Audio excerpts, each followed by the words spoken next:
Gustave Thibon, l'équilibre et l'harmonie, le mythe de la spontanéité. Voici le scénario qui vient de se dérouler dans une école que je connais bien.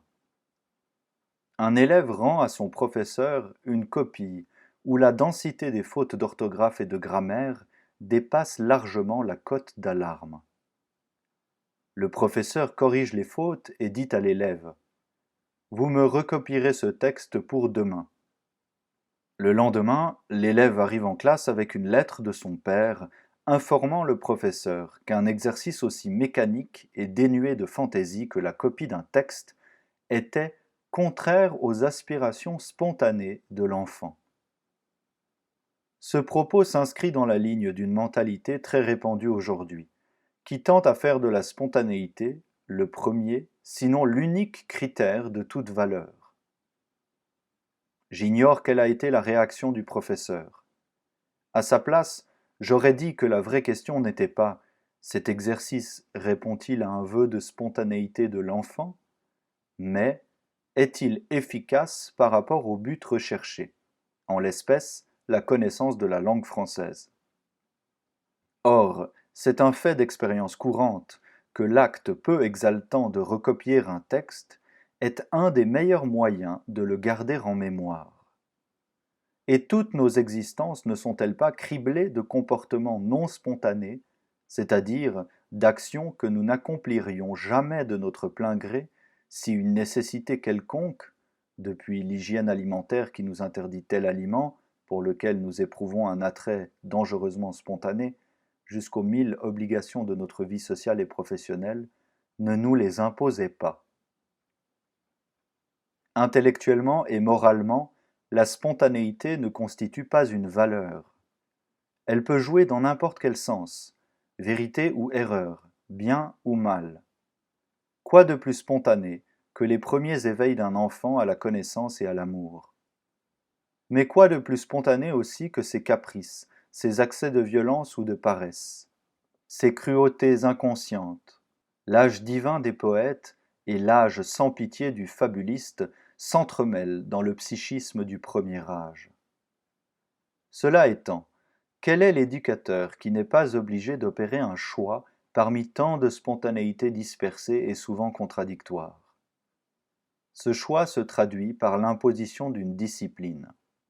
Or, existe-t-il une seule discipline au monde qui ne présente pas, surtout au début, des aspects de contrainte et de corvée? La spontanéité totale vient plus tard. Elle suit, elle ne précède pas.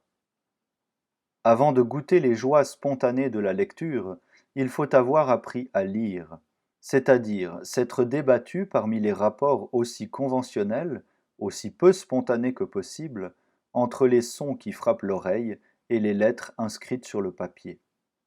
Et l'on aura beau assouplir et adapter les méthodes d'enseignement, toutes comporteront une part de contrainte et de dressage. Aucune n'aura la facilité spontanée des jeux et des rêves. On oublie trop que c'est par ce dressage des automatismes que se forgent les ressorts futurs de la liberté. Pour qu'un homme apprenne à choisir, il faut qu'un autre homme choisisse d'abord à sa place. Non pas certes pour étouffer ses goûts et ses dons réels, mais pour lui permettre d'en prendre conscience à la lumière et sous le choc d'une expérience authentique.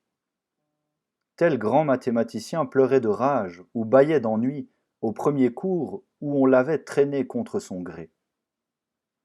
Avant tout, ne pas conditionner les enfants, m'a dit un éducateur d'avant-garde.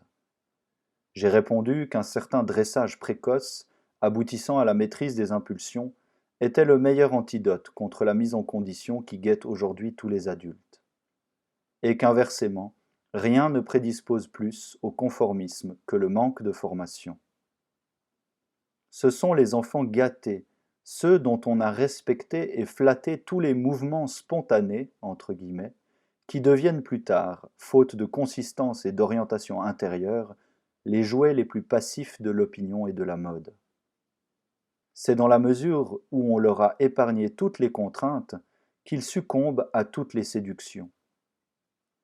Tout commence en refus et finit en largesse, disait le poète. Ce vers s'applique admirablement à l'œuvre éducative. La liberté est à son terme plus qu'à son principe. Et si l'on renverse l'ordre des facteurs, on aboutit à cette situation absurde. L'enfant, illusoirement libre, et l'adulte, réellement aliéné.